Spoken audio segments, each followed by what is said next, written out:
With this video, justice can only be done in one way. That is to show that scary video related to this incident. And I have shown in this video. On January 27th, 1908, a 34-year-old man whose hands were tied comes in front of a cheering crowd behind the curtain inside the theater in St. Louis, Missouri. This is the first live performance of this man, but he is not nervous at all. Along with this, there is a big milk can lying on the stage, which was filled with water all the way to his mouth. Then, when the audience claps for him and sits down, then this man comes towards the can of this milk, climbs up the stairs and begins to enter this can. Now, as he entered, he was falling into it. Water also starts to fall on the stage. Then when his whole body fits in this lower can, and the audience could only see his face, which was sticking out. Now the audience sitting in front of him was getting heartbroken to see this. Then his assistants close his box with 6 different locks. Then they bring something like a cabinet and close the can with a lock. Means now the can is not in the view of this audience. Now the audience here had never seen anything like this before. Then all of a sudden they start arguing with each other that how will this guy survive this thing?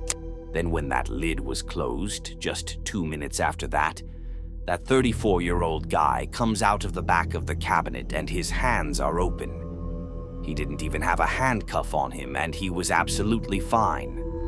Then they put the cabinet aside and right in front of the audience, the lid of that milk can was still locked. No one in his entire life could have figured out how this magician Harry Houdini came out of that box of milk. This dangerous stunt makes Harry very famous. And after 100 years, that's why people still know him. And it wasn't just that he could easily do any stunt. The real thing was his attitude when he performed these stunts. He was fearless and was ready to do any stunt. But one stunt was such that Harry himself was very scared. After a long time, he had the courage to perform this stunt, but when he was performing this stunt, he panicked, and his assistants saved him. And after that, he never performed this stunt, and for decades, no one tried it. Obviously, if Harry Houdini couldn't perform this stunt, then how would anyone else? But in 1990, a 32-year-old man named Joe Burris decides to perform this famous stunt. Joe is a small magician who performs in front of children in Fresno, California. But deep down, he used to think that one day, I will also become the next Harry Houdini. And often he used to tell his family that I will not only become the next Harry Houdini, but I will also become better than Harry Houdini. So that year, he decides that this is the time to make his dream come true. So for that, he decides to perform that famous stunt. So that year, on the night of Halloween, October 31st, Joe arrives at the Blackbirds Family Fun Center in a beautiful white tuxedo, which is an amusement park in Fresno, California. The whole family comes out of a white limousine that Joe had arranged, and then they start moving towards the crowd in the parking lot.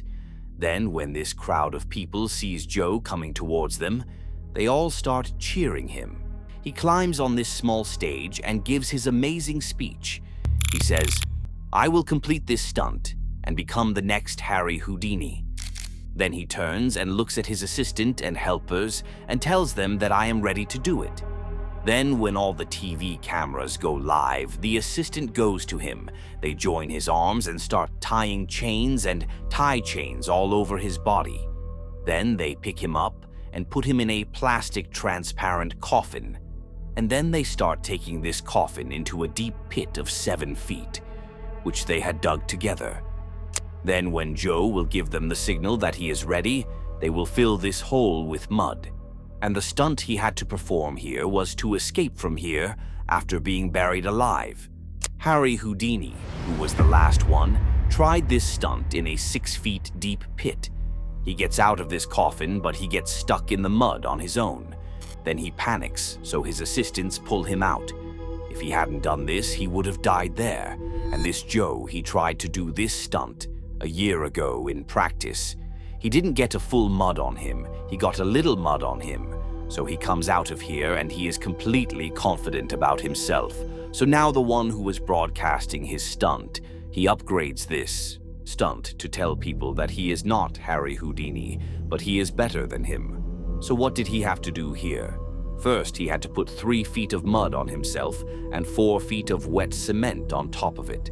So many people who had heard his plan for the first time, they all say that this is a stupid idea and they refuse to do it.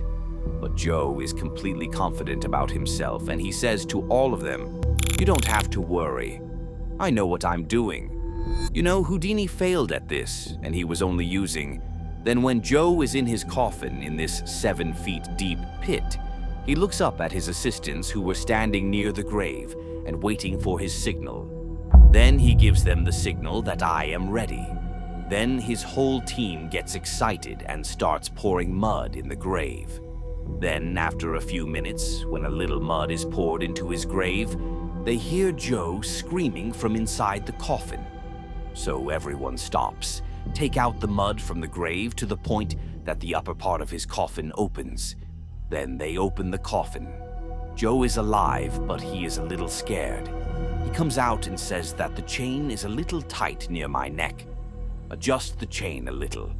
Now, all the people who were watching this event, they hear Joe saying all this.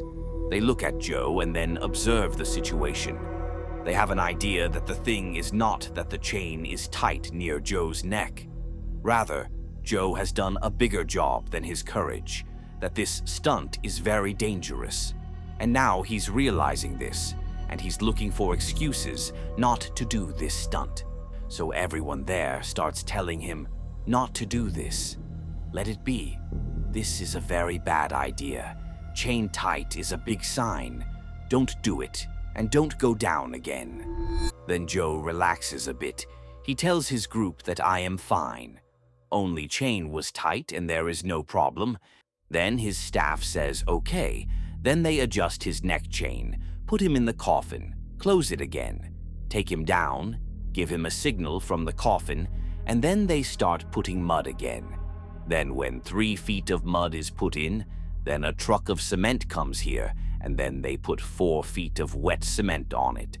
Then when this hole is completely filled, then the people who are watching here, including his 2 sons and parents, they stand around the grave and wait for Joe to come out. Then when they were looking at this pit and filming it, here the cement suddenly falls 1 foot down in the pit. What happened here was that the 15,000-pound weight of mud and cement that they had put on top of the coffin, due to which the upper part of its coffin breaks, and in a second all the mud and cement enters its coffin. Means there was mud all around it, and now it was actually buried alive. Here, the audience immediately comes into action and tries their best to get Joe out, but it takes them 30 minutes to finally get to him. Then when they get to him, he dies. And ironically, Joe dies exactly on the 64th death anniversary of Harry Houdini. Then the investigation reveals that Joe didn't even test the strength of his plastic coffin against the weight of all this mud and cement. He only tested it with mud. That too when he tried it a year ago. Joe didn't even know that the cement dries from the bottom to the top. So even if Joe had come out of his coffin and come out of that 3 feet of mud on top of him, he would have been trapped on top of him by a hard layer of cement. Realize that cement starts to harden first at the lower elevation, so it's going to be hard. You mean it hardens at the lower part? I thought it started at the top. No, it hardens at the lower. No. In fact, I shouldn't even kid. This is very serious. This is no magic trick like you've been seeing. This means that his mission was a failure from the start. But Joe has complete faith in himself. That's why no one can stop him. He thought Houdini was one of the great escape artists, and he wanted to be better than Houdini. And he was close. He thought Houdini was one of the great escape artists, and he wanted to be better than Houdini. And he was close. Apart from this, don't go under this statue. What happened to the person who went there is so scary that I have made this video on it. I will highly recommend you to watch it. See you in that video. Thanks for watching.